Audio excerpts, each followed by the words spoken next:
unipkaaqutiarsigikpin taalaqanilaqannasuk unipkaaqtuaq qaaviuraqama niviaqsiaqarualugguuq iñuuniaqaneqsuq angayoqaagamini sumitaimma niviaqsiaqarualu qamuniallatuneqsaq aasiisuraqallavluni supayaanik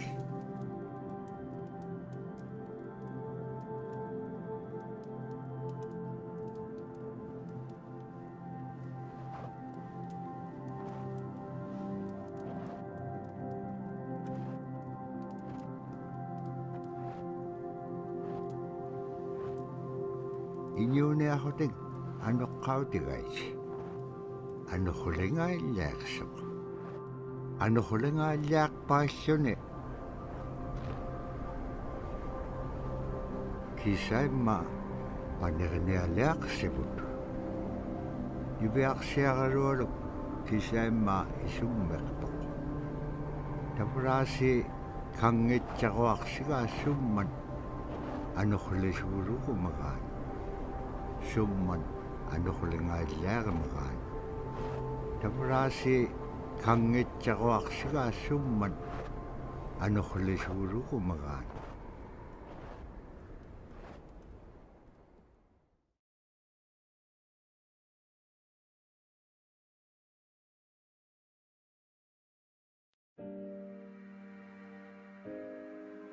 So scrimshaw is this really beautiful method of art that's done either on baleen or ivory, and traditionally it was used to tell stories. Each etching is telling a story of some event. Caribou hunting was taking place. This is what was going on. War began around this time, and so it sort of gives you a timeline of history through etching. An elder or the person who carved it would literally be able to read the scrimshaw story. They're like reading a book, in a way. A lot of the storytelling traditions would be things that after the storytelling was done, we'd just rely on the next person telling it. And so scrimshaw is a very important way for Alaskan Native people to record their history.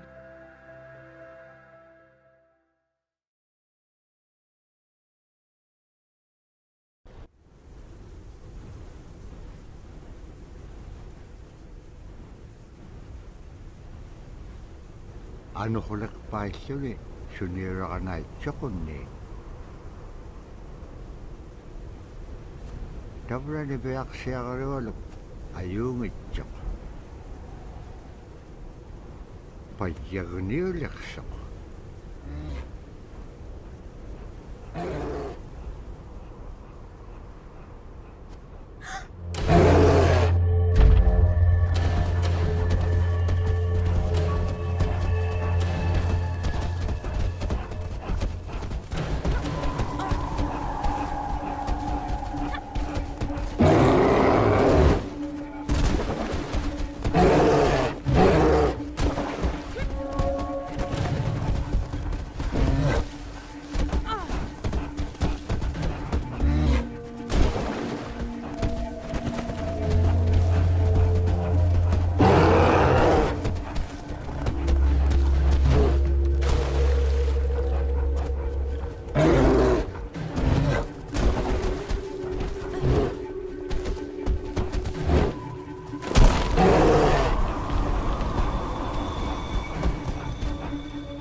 tuqutaavayaqtoq kisimriorumi araannaqqangapiaqtoq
Niveaksiagarualuk kangersingarok supaya allauluni taam nateriganniaq sivuneqsip kangaga niveaksiagarualuk qanutun peqpaganaqtilaangit tamatkua ikayoqtauruat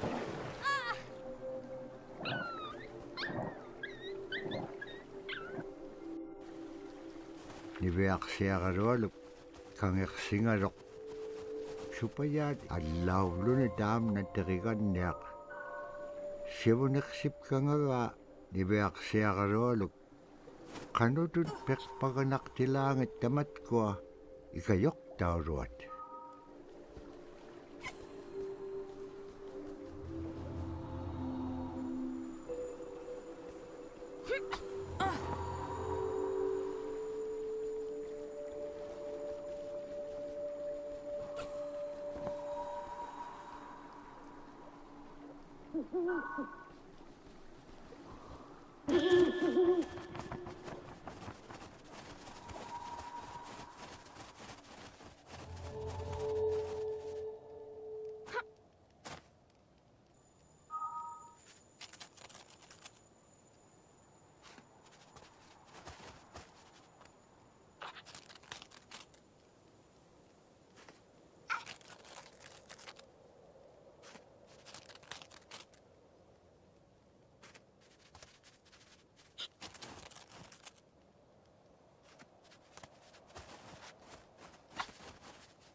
niveaksiagarualugulu teriganniaqalu ikayuuti piaqtuk siqaqaniurutimigini araa kangersinaittsoqunni qanuq pisilaa aglaan tavra atautsikun aingaruk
When I was growing up, my grandpa had a pet white fox. If you're a good friend with a fox, when there's danger abound, they try to keep you from getting into trouble. They pull tricks here and there, and foxes are like spoiled little kids in a way. When you let her out, she'd go prancing out in the snow, jumping in the air. I know she was happy then. Come running at me and jump on my chest, knock me backwards, lick my face, and I try not to let her. So that was my memory of my grandpa's pet fox.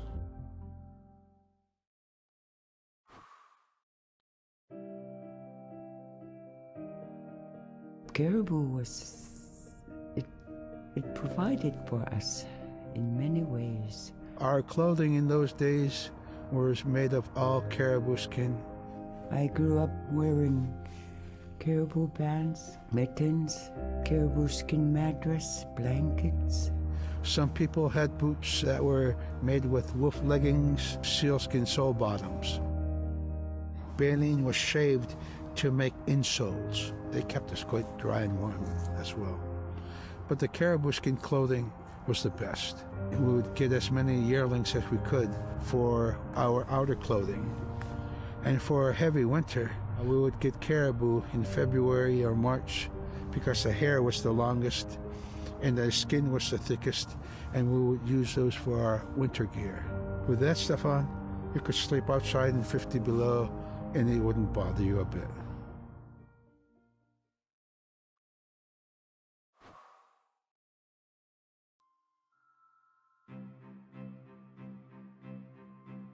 Silla is the weather. It also means the atmosphere. Here's the nuna, or the land. And it's anything from the land into the moon, the sun, the stars. That's Silla. It's a very spiritual. And we have a relationship with Sila. Sila has a soul in the same way we do as people, in the same way animals do. I think spirit helpers in and of themselves are really about how we're connected with things. And so it may be that there is a spirit helper that shows themselves as a bird to show you the way home, or it may be a spirit helper that actually decides to show themselves with the face and body of a man instead of their animal form. And so I think one of the things that's hard to understand is that it's not one way of seeing things, it's one way of knowing you're connected to everything. We've always had that spirituality of everything around us. It's the interaction you have with the air you breathe, the ocean that you gather resources from, the rivers from which you gather fish, the tundra from which you pick berries, the animals that keep themselves. It's all of that.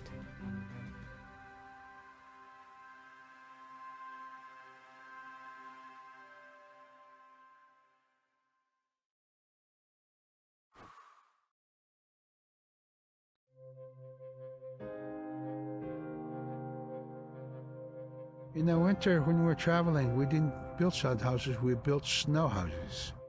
In Canada, they call them igloo, but here in Alaska, we call them apuya. We'd do a day of travel, and then we'd make a apuya.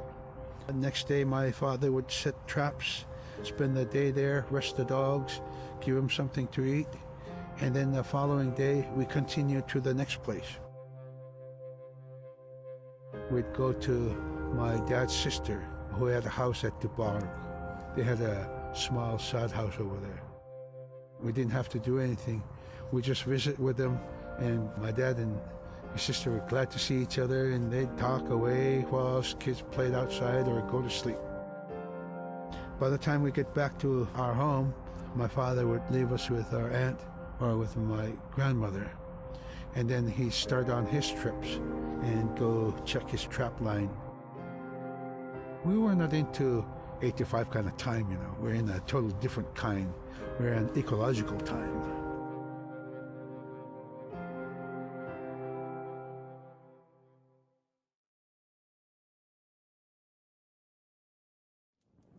Iveaksiagarolu tikitka aanarvini. Agalaan maluunaqsingamana.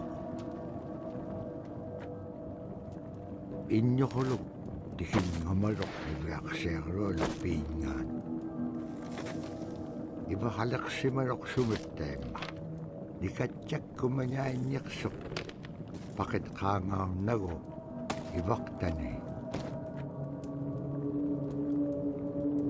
Nunaqqeq ikiwaqtuaganiqsuq. Inyungi toquttaqtaaganiqsitu.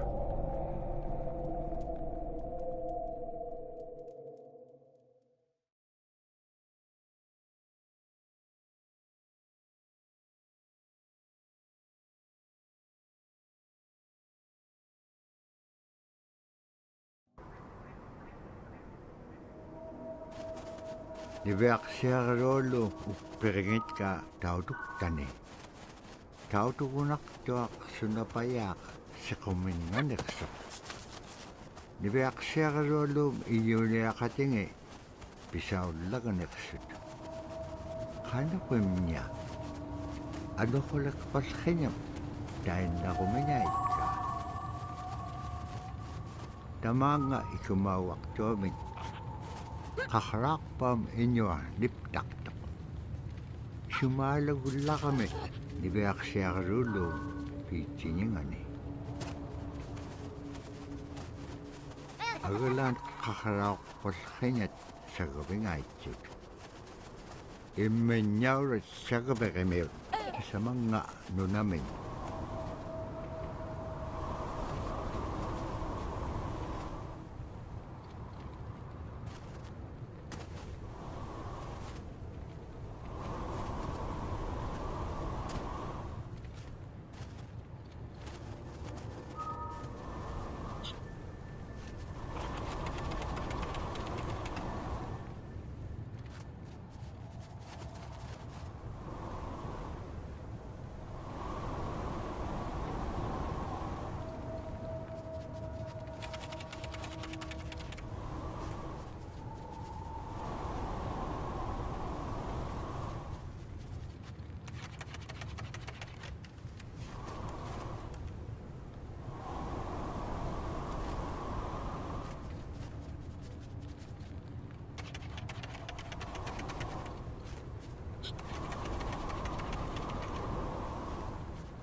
Kaikuen tuting. Ukalagtok inyugungaruak upik. Kano ko ilisimanek pa nga. Isumulagtok ni Beaksya karualok. Kano kita pura kaunagay ngagikpen. Kilaw di ka piyup ko. Ikayo ko niya kalawikpen kimon dahil nanakek. Sa bakit ilanga?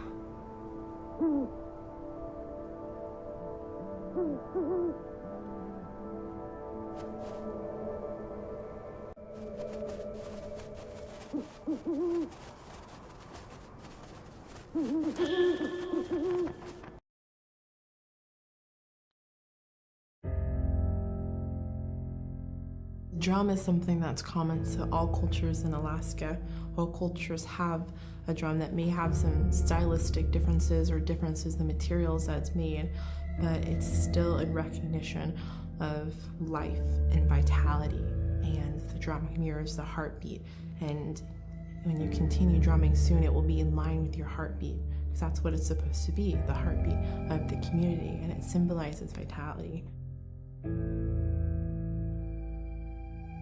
And it's the most tremendous feeling to be in a room and to have one long row of all the drummers and to have that feeling of unity, everyone beating in harmony, the drum beat in unison. It's the most beautiful feeling.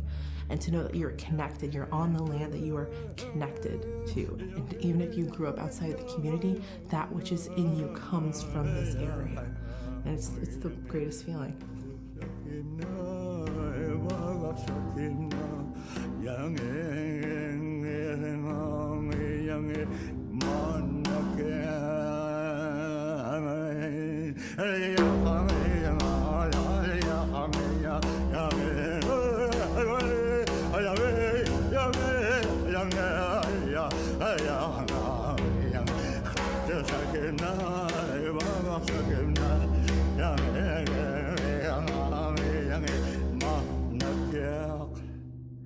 Man, I went at it and look what happens.